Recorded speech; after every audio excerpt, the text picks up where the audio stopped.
তো আজকে যাব একটু হালি শহরে, অবশ্যই যাব একটু লাঞ্চ করতে সহজপাঠ ক্যাফেটাতে। আর হালি শহরে যেই যেই জায়গাগুলো ঘুরবো সেগুলো তোমাদের সাথে শেয়ার করব। তো চলো আজকে এক টুকরো হালি শহর তোমাদের সাথে আমি শেয়ার করব। তো চলো এখন যাবো আমি ঘোষপাড়াতে যাবো কাঁচরাপাড়া, দেন কাঁচরাপাড়া থেকে অটো করে যাব সহজপাঠ।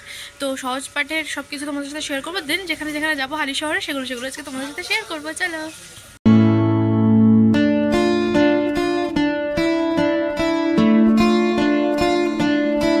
চলে এসেছি সহজপাঠ ক্যাফেতে। আচ্ছা, তোমাদেরকে তো সহজপাঠ ক্যাফেটা দেখাচ্ছি, তার আগে তোমাদেরকে বলে দিই তোমরা এখানে আসবে কি করে। বাগমোড় থেকে যদি তোমরা অটো বা টোটো করে আসো 10 টাকা ভাড়া নেবে, আর বলবে যে সহজপাঠ ক্যাফেতে যাব। হালি শহর ঢোকার আগেই সহজপাঠ ক্যাফের সামনে তোমাকে টোটো বা অটো নামিয়ে দেবে, ভাড়া নেবে মাত্র 10 টাকা।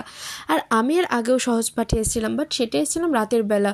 সহজপাঠ ক্যাফেটা রাতের বেলার সৌন্দর্য এক, আর সকালবেলার সৌন্দর্যটাও এক। আর এখানে তো সবথেকে আমার বেশি ভালো লাগে এরকম যে ওপরেও একটা খাওয়ার জায়গা আছে সেইটা, আর আলাদা করে এখানে বার্থডে সেলিব্রেশনের জন্যও কিন্তু জায়গা রয়েছে। আর আমি ওপরটাই সবসময় চুজ করি, কারণ এই ওপর থেকে না খুব সুন্দর একটা গঙ্গার ভিউ দেখা যায়, যেটা কিন্তু বেশ ভালো লাগে দেখতে। আর জায়গাটা অনেকটা বড় হলেও বেশ সুন্দর করে কিন্তু সাজানো রয়েছে। ক্যাফেটার ওপর থেকে না এরকম গঙ্গাটা দেখতে কিন্তু বেশ ভালো লাগে, আর ওপরটা থেকে নিচটা দেখতে ঠিক এরকম লাগে। আর একটা গ্রামের মতন একটা প্রাকৃতিক দৃশ্য এরা ফুটিয়ে তুলতে চেষ্টা করেছে, যেটা কিনা খুব সুন্দর। আর ওপরে এরকম বসার জায়গা রয়েছে। তো চলো বেশি কথা না বলে আমি তোমাদের সাথে মেনুগুলো শেয়ার করি, আর সাথে সাথে আমার অর্ডারটাও দিয়ে দিই। তাহলে তোমাদের সাথে মেনু শেয়ার করতে করতে আমার অর্ডারটাও চলে আসবে। আর মেনুটা তোমরা প্লিজ একটু পজ করে দেখে নিও, কারণ এত বড় মেনু তো স্লোলি যদি দিতে যাই তো ভিডিওটা অনেক বড় হয়ে যাবে। আর অ্যাজ ইউজুয়াল তোমরা তো বড় ভিডিও দেখতে পছন্দই করো না। আর হ্যাঁ, আমারও ফুল ব্লগ খুব একটা শ্যুট করাও হয় না, তবে হ্যাঁ এবার থেকে চেষ্টা করবো অল্প অল্প করে কিছু ফুল ব্লগ তোমাদের সাথে শেয়ার করার। দেখো তোমাদের সাথে মেনু শেয়ার করতে করতে আমার অর্ডারটাও চলে এসেছে। আর যে ক্যালেন্ডারটা দেখছো ওটা কিন্তু সহজপাঠ ক্যাফের নয়, ওটা আমার বানানো ক্যালেন্ডার, আমি ওটা ক্যারি করছিলাম। তো যাই হোক, আমরা অর্ডার করেছিলাম স্টার্টারে ক্রিসপি চিকেন, আর দিয়েছিলাম মেন কোর্সে সিঙ্গাপুরি রাইস, আর একটা শেজওয়ান চিকেন, যে কটা আমার ভীষণ ফেভারিট। তো সবার ফার্স্টে এখানে নিয়ে নিয়েছিলাম ক্রিসপি চিকেন। তো খেয়ে বলি কেরম হয়েছে। সহজপাঠের খাবার তো বরাবরই বেশ ভালো, আর ক্রিসপি চিকেনটা সত্যিই খুব টেস্টি ছিল।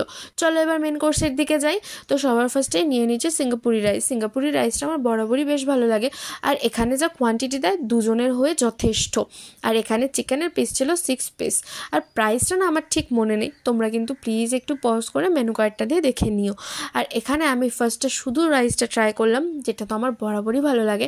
এরপরে আমি একটুখানি গ্রেভি দিয়ে রাইসটা ট্রাই করবো, আর গ্রেভি দিয়েও আই থিঙ্ক রাইসটা ভালোই লাগবে, কারণ শেজওয়ানটা ঝাল ঝাল থাকে আর রাইসটা নর্মাল।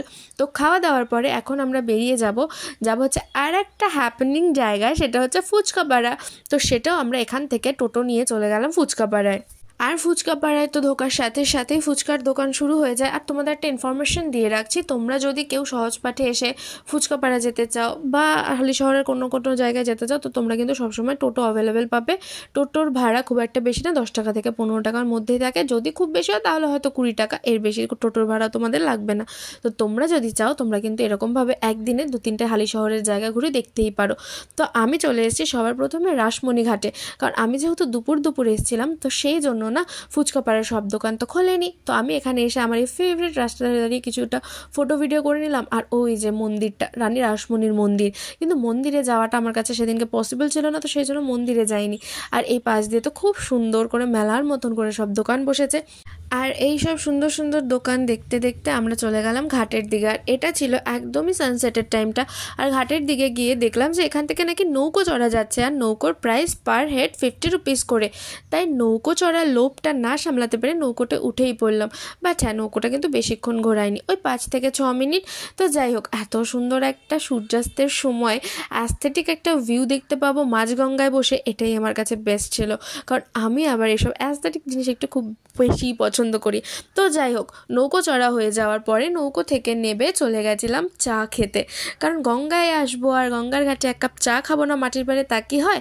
দেন চা খেয়ে চলে এলাম ফুচকার দিকে, যেটা হচ্ছে আমাদের মেইন অ্যাট্রাকশন।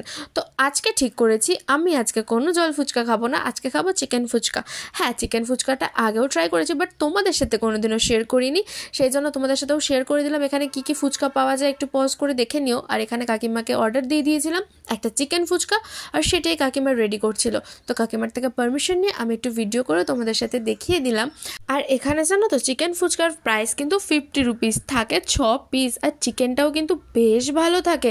মানে এরকম না যে অল্প অল্প চিকেন দেয়, চিকেনের কোয়ান্টিটিটাও তোমাদেরকে দেখাচ্ছি। প্রত্যেকটা ফুচকাতে প্রায় 1 চামচ করে চিকেন দিচ্ছিল, আর চাটনি শসা সব তো দিচ্ছিলই। আর দেখেই আমার লোভ সামলাতে পারছি না, ভিডিওটা এডিট করার সময় আমার মনে হচ্ছিল কাশ আরেকবার গিয়ে খেতে পারতাম। তো যাই হোক, কাকিমাটা কিন্তু বেশ ভালো করে এখানে ফুচকাটা বানিয়ে দিচ্ছিলো। এখানে প্রত্যেকটা দোকানেই বেশ ভালো করে ফুচকা বানায়। আমি যেহেতু এই দোকানটা সামনে পেলাম, তো এই দোকানটাতেই খেলাম। আর নানান ধরনের কিছু মশলা টশলা দিচ্ছিল, এগুলো হয়তো ওনাদের নিজেদের পার্সোনাল কোনো মশলা থাকতে পারে, তো সেগুলোই আমি এটা নিতে নিতে ভাবছিলাম যে কতক্ষণে আমি খাবো, আর কাকিমার এটা ডেকোরেশনের শেষ আর হচ্ছিল না। তো যাই হোক, এখানে কিন্তু 50 রুপিসে বেশ ভালো করে চিকেন ফুচকাটা বানিয়ে দিয়েছে, আর খেতে তো অ্যাজ ইউজুয়াল দারুণ টেস্টি। তো আমি তো সবকিছু তোমাদের সাথে শেয়ার করলাম যে কালকে কোথায় কোথায় ঘুরেছি, কি কি খাওয়া দাওয়া করেছি। তো আসার পরে আমার ভিডিওটা এন্ড করা হয়নি, কারণ অনেকটা রাত হয়ে গেছিলো, সেই জন্য আজকে সকালে ভিডিওটা এন্ড করছি। ভিডিওটা কেমন লাগলো অবশ্যই জানিও, ভালো লাগলে একটা লাইক করে দিও, যারা যারা চ্যানেলটা সাবস্ক্রাইব করনি তাড়াতাড়ি করে দিও।